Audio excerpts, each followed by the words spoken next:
आपल्याला धार तीर्थ म्हणजे गोमुख बघायचं आहे शेवटी, ठीक आहे. आणि मंदिर बघू आपण येताना, ठीक आहे. तर त्याच्या आधी तुम्हाला लेकची मी माहिती देणार आहे की लोणार सरोवर हे कसं नेमकं तयार झालं, याच्या मागची जी कथा आहे, जे इतिहास आहे तो काय आहे नेमकं ते आपण बोलू.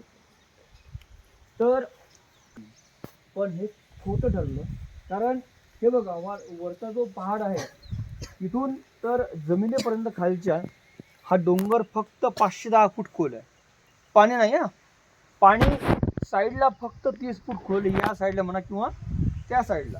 मध्यभागी या पाण्याची खोली आहे फक्त 35 फूट. आणखी टोटल जर केली आपण तर डोंगर प्लस पाणी याची खोली आहे 550 फूट, म्हणजे 550 फूट, ठीक आहे. त्याच्यामुळे अजून काही लोकांचं म्हणणं पडलं 2006 पर्यंत की हे लेक उल्कापाती आहे आणि याचं वय सुमारे 52 ते 60 वर्षांपूर्वीची घटना आहे, 1000 वर्षांपूर्वी. तर हे पण खोटं झालं, कारण हे जर लेक उल्कापाती असेल तर मग इथे जर उल्का पडली तर मग ती कुठे गेली. असं लेक उल्कापाती पण नाही आहे.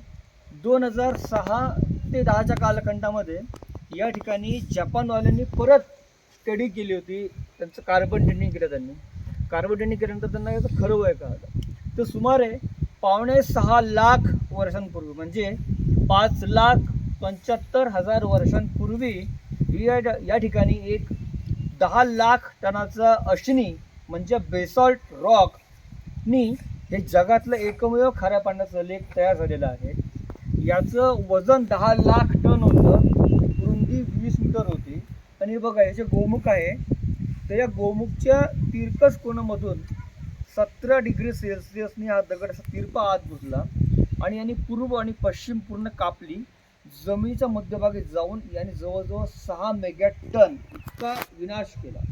दगडीतून झालाय हां, त्याच्यामुळे असं म्हणतात की नागासाकी हिरोशिमा जे बॉम्ब टाकले अमेरिकेने, तर त्याच्यापेक्षा 5 पट जास्ती इम्पॅक्ट होऊन या खड्डा पडला. खड्ड्यामध्ये जो लावार्ज होता त्याच्यामध्ये हा बेसॉल्ट जो आहे हा वितळायला सुरुवात झाली आणि त्याचा रंग हा ब्लॅक झाला, जळकट होता तो. त्याच्यामुळे त्याला इंग्लिशमध्ये नाव आहे बेसॉल्ट रॉक आणि मराठीमध्ये आपण त्याला काय म्हणू, अग्निजन्य खडक, म्हणजे आगीचा गोळा. थोडक्यात काय तर अग्निजन्य खडकामधला म्हणजे बेसॉल्टिक रॉकमधल्या जगामध्ये एकमेव खाऱ्या पाण्याचं लेक आहे. कारण आजकाल गुगल आहे, विकिपीडिया आहे, तर त्याच्यावर असं लिहिलेलं आहे की जगामध्ये असे 2 ते 3 खाऱ्या पाण्याचे लेक आहे. तुम्ही पण वाचलं असेल, ते पण खोटं आहे. कारण त्या लेकमध्ये एक नाही तर 2 पाणी जे मध्ये मिक्स झाले, एक अल्कलाईन आहे आणि एक सलाईन आहे. आता तुम्हाला थोडंसं मी सांगतो करून की अल्कलाईन आणि सलाईनचं काय असतं भानगड. तर अल्कलाईन म्हणजे एक जुन्या काळामध्ये तर pH होता 14.7. pH म्हणजे काय सांगेल का मला कोणी? सामू, ठीक आहे. तर जुन्या काळामध्ये याचा जो सामू होता तो होता 14.7, म्हणजे आपल्या मुंबईच्या समुद्रापेक्षा 21 पट खारं पाणी होतं याचं. किती? 21 पट. नंतर 12.7 झालं pH. सध्याला pH 10.7 आहे. अजूनही हे पाणी समुद्रापेक्षा 7 पट जास्त खारं पाणी आहे. आणि अल्कलाईन म्हणजे काय म्हणजे की टेस्ट करू शकतो आपण 2 प्रकारे इन थिअरी, की pH पेपर घ्या तुम्ही आणि खाऱ्या पाण्याला लावा तर पेपरचा रंग ब्लू होतो. आणि 2 ग्लासमध्ये 2 प्रकारचे पाणी घ्यायचे, एका याच्यामध्ये गोड घ्या, एका याच्यामध्ये लेकमधलं खारं पाणी घ्या आणि एक चिमूट त्याच्यामध्ये हळद टाका. त्याच्यामुळे काय होईल की आपण जे घरी पाणी पितो त्याचा pH किती असतो? 7, TDS नॉर्मल.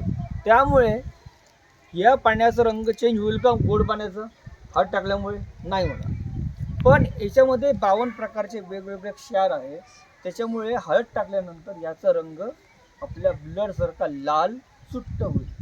आणखीन एक महत्त्वाची गोष्ट म्हणजे या ग्लासमध्ये आपण जर का सिट्रिक ॲसिड म्हणजे लिंबू टाकलं तर याचा रंग परत येल्लो होतो.